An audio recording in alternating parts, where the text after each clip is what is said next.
नमस्कार दोस्तों।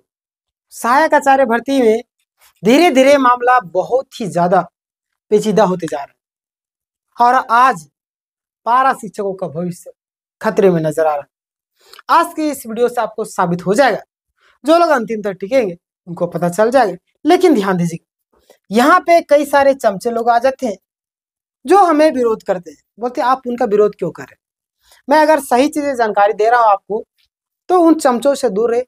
उसी का परिणाम है कि आज आपका ऐसा हाल हुआ है। चमचे ना बने, जो जानकारी मैं दे रहा हूं उसको लीजिए। अगर मैं आपके सामने बोलने की हिम्मत रख रहा हूं, अगर किसी को क्रिटिसाइज कर रहा हूं तो वो उस लायक है, उस तरीके से वो काम किया है कि उसको सुनाना ही चाहिए। चलिए पूरा विस्तार से हम लोग चर्चा करेंगे। फिर से हुए गड़बड़ी, पारा शिक्षक का भविष्य अब खतरे में, पारा शिक्षक संकट में, जाने विस्तार से। आखिर पारा शिक्षकों का साथ ऐसा पहले से भी हो रहा था और आज भी ऐसा हो रहा है, क्यों हो रहा है आखिर?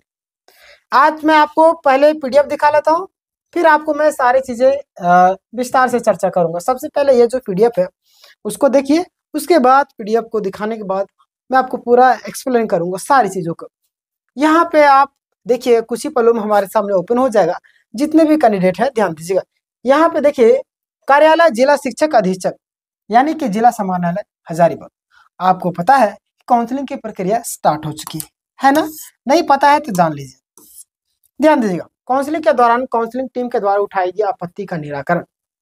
अच्छा, उससे पहले मैं आप लोगों को बता देना चाहता हूँ, अगर आप लोगों को कोई दिक्कत परेशानी होती है तो मैं एक नंबर दे रहा हूँ, इसमें मैसेज केवल व्हाट्सएप मैसेज है ना, 62 0 19 41 81 7। अगर आप कॉल करेंगे तो कॉल नहीं उठाया जाएगा, ओनली फॉर मैसेज है ना, ओनली फॉर मैसेज। आप मैसेज कीजिए, आपके सारे सवालों को जवाब दिया जाएगा। क्लियर? चलिए आगे हम लोग बढ़ते हैं। काउंसलिंग की तिथि 18/9/2025 यानी आज का ही है। कब का है? ध्यान दीजिए, कब का है? आज का है, 18/9/2025 का है ना। देखिएगा, आगे हम लोग पूरा विस्तार से देखेंगे। यहाँ पे देखिएगा, अभ्यर्थी का नाम भी, यहाँ पे नाम छोड़िए, इनका काम देखिए क्या बातें सामने आ रही। आपत्ति देखिएगा, अभ्यर्थी का नाम यहाँ पे, आपत्ति से संबंधित बिंदुओं का स्पष्ट एवं संक्षिप्त विवरण जो काउंसलिंग के दौरान प्राप्त हुआ है, जिसका पूर्ण निराकरण अपेक्षित है। आवेदक पारा के क्या लिखा हुआ, पारा में किया गया, क्या लिखा? आवेदन पारा में किया गया। हाँ, आवेदन पारा में किया, परंतु चयन गैर पारा में हो गया। अच्छा, आवेदन जो बोल रहे हैं आप, आवेदन पारा में, ठीक है, लेकिन गैर पारा में चयन कैसे हो गया? क्या हमने किया? हमने किया गैर पारा में या आप किए? ये आपने किया है। ये सरासर यहाँ पे जेएसएससी का गलती है। उसने जब रिजल्ट तैयार किया तो बिना सोचे समझे, मैंने बार बार इसलिए बोलता, कैसा लोग बोलते हैं आप कैसे बोल सकते हैं, आईएएस लेवल का अधिकारी है, उनको आप क्रिटिसाइज करते हैं, उनको आप बोलते हैं ये गलत बात है, आप कैसे बोल सकते हैं? वैसे चमचों से मैं कहना चाहता हूं, सुनिए, गलत तो गलत है, प्रधानमंत्री भी गलत करे तो गलत है, मुख्यमंत्री गलत करे तो गलत है, वो आईएएस है या आईपीएस हो, कुछ भी गलत करे गलत है। इतने पढ़ा लिखा होने के बावजूद भी अगर इतना त्रुटि है तो क्या फायदा ऐसा पढ़ा? इसका मतलब आप घूस दे के वहां तक पहुंचेंगे, तब तो आपको अकल बुद्धि नहीं आ रही। जिला में कैसे काउंसलिंग में दे रहा है नोटिस? नोटिस क्यों दे रहा है? समझने वाली बात है। अगला पॉइंट यहाँ पे देखिएगा,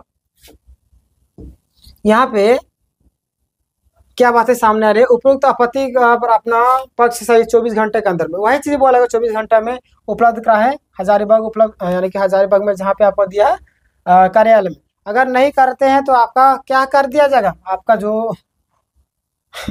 जो योग्य है शिक्षक बनने के, वो खत्म कर दिया जाएगा अभ्यर्थी का, यानी कि आपको समाप्त। यहाँ पे जांच पदाधिकारी का हस्ताक्षर 18/9/2025, ये मैंने आपको पीडीएफ दिखा दिया। अब मैं आपको मेन पॉइंट दिखाता हूँ जिसके लिए आप इंतजार कर रहे थे। जितने भी शॉर्ट इस वीडियो को शेयर कीजिए ज्यादा से ज्यादा, आपके लिए आवाज उठा रहा हूँ, उस आवाज को बुलंद कीजिए। ध्यान दीजिएगा, भर्ती अंतिम चरण में है और जिला काउंसलिंग क्लास 1 to 5 शुरू हो चुकी है, ये आपको पता होगा, मैंने बता दिया। मामला आवेदन पारा शिक्षक में है, लेकिन चयन गैर पारा। ये बोल रहे कि आवेदन ये पारा में किए लेकिन चयन गैर पारा में। आखिर गैर पारा में हुआ तो हुआ, क्या अपने से चयन किए थे? क्या अपने से नहीं किए थे? ये आपने किया तब तो छात्र गए। इसमें छात्र की गलती या आपकी गलती? आपकी गलती है। ध्यान दीजिएगा, पारा और गैर पारा दोनों में आवेदन की अनुमति है, लेकिन यहाँ फॉर्म भरते समय स्पष्ट होना चाहिए।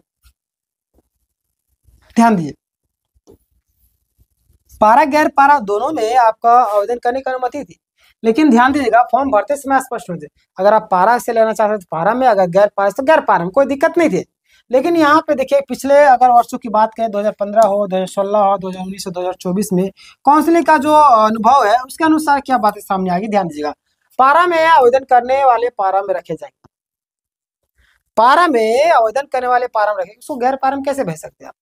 उनके लिए अलग सीटें, अगर गैर पारा में आवेदन करते तो वो गैर पारा में रखे जाएंगे। लेकिन यहाँ पे उल्टा हो रहा है, कई गैर पारा सीटें अभी भी खाली है, और लेकिन पारा शिक्षक को उसे डायरेक्ट नहीं भरा गया। पता है ना आपको, कई गैर पारा सीटें अभी भी खाली है, लेकिन उसमें डायरेक्ट नहीं भरा जा रहा। आगे ध्यान दीजिएगा यार, जेएसएससी का नया तरीका, पहले गैर पारा सीटें भरना है फिर पारा सीटें। इसका मतलब क्या चाह रहे हैं? अब तो पारा सीटें खाली रख रहे हैं, जो गैर पारा के योग्य अभ्यर्थी कम से कम वो तो आते इस सीट में, वो आते ना, नहीं। आगे देखिए, यहाँ पे ध्यान दीजिएगा, हमारी मेन पॉइंट को ध्यान दीजिए, लास्ट तक। परिणाम क्या हुआ? पारा शिक्षक की सीटें खाली रह गई। बहुत से पारा शिक्षक यानी कि झारखंड टेट पास होने के बावजूद भी नियुक्ति से वंचित हो गए। पता है कि नहीं पता? पता है कि नहीं पता? ये सारी चीजें आपको पता होना चाहिए, और मैं आपको बता रहा हूँ। ऐसा खुल करके कोई नहीं बताता, पूरे इतना टाइपिंग करके आपके लिए सारी चीजें ला करके मैं आपके लिए ला रहा हूँ, तो आपको भी फर्ज बनता है वीडियो को शेयर करें। बहुत सारे पारा शिक्षक झारखंड टेट पास होने के बावजूद भी नियुक्ति से वंचित है। पारा शिक्षकों के साथ में तो गड़बड़ हो रहा है यहाँ पे। यह पूरा मामला सरकार और जेएसएससी की मिली भगत है। मैंने आपको पहले बताया था, अगर सरकार मिली भगत ना हो तो मजाल है कि जेएसएससी कोई भी आयोग, जेपीएससी हो, जेएसएससी, उसकी हिम्मत नहीं कि इस तरीके से कर सके।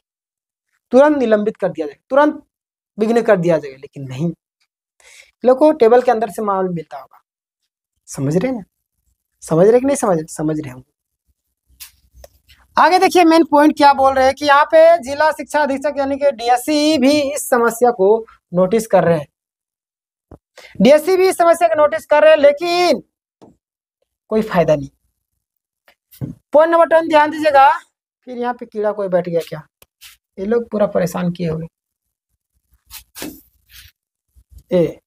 हाँ, देखिए, सरकार और जेएसएससी को 24 घंटे में जवाब देना है, लेकिन कोई फायदा नहीं। सरकार और जेएसएससी को 24 घंटे के अंदर जवाब देना है, ऐसा लगता है कि 24 घंटे में आप जाकर के आ जाइए, कभी नहीं, पॉसिबल ही नहीं। अगला, पारा शिक्षकों की स्थिति सामान्य, समान काम के लिए समान वेतन की मांग और डायरेक्ट समायोजन यानी कि उसकी मांग की जा रही है ना।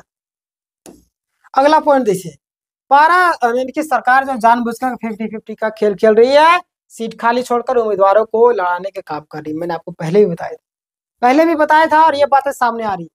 अगला देखिएगा, झारखंड में अभी भी 60,000 शिक्षकों की आवश्यकता है, लेकिन भर्ती घटाकर केवल 5,000 या 26,000 कर दी गई है।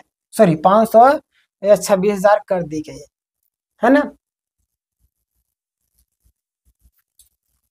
अगला समाधान, सभी जेटेट पास पारा शिक्षकों को डायरेक्ट सरकारी शिक्षक बनना। दूसरा, आपका बची हुई सीटें गैर पारा से भरना चाहिए, अन्यथा दिक्कत हो जाए। पॉइंट नंबर 4, पारा शिक्षक का भविष्य संकट में कैसे है? देखिए, रिटायरमेंट के बाद कोई लाभ नहीं मिलेगा। रिटायरमेंट के बाद पारा शिक्षकों को कोई लाभ नहीं मिलेगा। क्या फायदा इतना साल सेवा देने का? खैर, वो जो काम करे बहुत ही सराहनीय है, लेकिन कम से कम पारा शिक्षकों के प्रति सोचना चाहिए। देखिए, वर्षों से सेवा के बावजूद भी असुरक्षा। अगला देखिए, सरकार चाहे तो कोर्ट की मतलब कि रोक के बिना सीधे समायोजन यानी कि क्या कर सकती है? कर सकती है, लेकिन अभी भी केसबाजी चल रही, ये जानबूझकर कर रही। अगला पॉइंट देखिए, यह पूरा मामला झारखंड की गलत राजनीतिक और लापरवाही को दर्शाता है। ये है आपका पूरा मामला। आपको आज इस पॉइंट में कई सारे मामले समझ में आए होंगे। मुख्यतः अगर मैं बात करूं निष्कर्ष के तौर पर, तो निष्कर्ष के तौर पर एक ही चीज निकल करके आई कि पारा के साथ में गैर पारा को भी लपेटा जा रहा है और पारा के साथ में सबसे ज्यादा धोखा किया जा रहा है। जितने भी कैंडिडेट इस वीडियो को ज्यादा से ज्यादा शेयर करें। अगर मैं आवाज उठाता हूं तो उस आवाज को बुलंद कीजिए। अगर आवाज को बुलंद नहीं करते, शेयर नहीं करते, सोचते छोड़िए, तो उसका जिम्मेदार आप खुद है। अगर आपकी नौकरी नहीं लग रही तो आपका जिम्मेदार खुद है। कोई व्यक्ति आपकी आवाज को उठाता है, उसकी वीडियो को ज्यादा से ज्यादा शेयर कीजिए। और बहुत सारे लोग सब्सक्राइब नहीं करते। कई सारे लोगों की मैंने मदद की है, कई सारे लोगों की। लगातार नोटिस का जवाब कैसे देना है, किस तरीके से क्या करना है, कौन लोग क्या गलती करे, आपको कौन सी गलती नहीं करा, एफिडेविट करने के बावजूद भी कैसा लोग गलती किए थे। मैंने कई लोगों की हेल्प की, आपकी भी हेल्प करूंगा। आपको क्या करना, किस तरीके से सब्सक्राइब करना, अभी मैं वीडियो लगा दूंगा, उस तरीके से सब्सक्राइब कर लीजिए। आपके सामने ये फ्री ऑफ कॉस्ट है। सब्सक्राइब कीजिएगा तो आपके पास नोटिफिकेशन चला जाएगा। करना सब्सक्राइब करने का सबसे पहला रीजन, आप जहां पे वीडियो देख रहे हैं वहां पे ही आपको सब्सक्राइब यहाँ पे बटन दिखेगा। यहाँ पे मैं आपको देखूँ तो मैं यहाँ पे टॉप ज्ञान जी सर्च करता हूँ। आप टॉप ज्ञान जी में वीडियो देख रहे हैं, वीडियो के बगल में आपको यहाँ पे सब्सक्राइब का बटन दिखेगा। ये देखिए यहाँ पे सब्सक्राइब लिखा हुआ ना, सब्सक्राइब, इसको दबा दीजिएगा, सब्सक्राइब हो जाएगा। सब्सक्राइब करने के बाद में यहाँ पे घंटी का आइकन आएगा, इसको दबाइएगा तो 3 ऑप्शन आएगा। हालांकि ये डिजिटल बोर्ड है तो यहाँ पे 3 ऑप्शन नहीं आ रहे, तो आपके फोन में 3 ऑप्शन आएगा, उसको दबाकर ऑल कर लीजिएगा तो आपके पास नोटिफिकेशन चला जाएगा। इस वीडियो को ज्यादा से ज्यादा लोगों तक शेयर कीजिए, आपकी आवाज बुलंद कीजिए। मिलते हैं नेक्स्ट वीडियो में। एक और वीडियो बनाने वाला हूँ जिसमें कई सारे पॉइंट को मैंने कवर किया, उस वीडियो को ध्यान दीजिएगा और जरूर देखिएगा। धन्यवाद।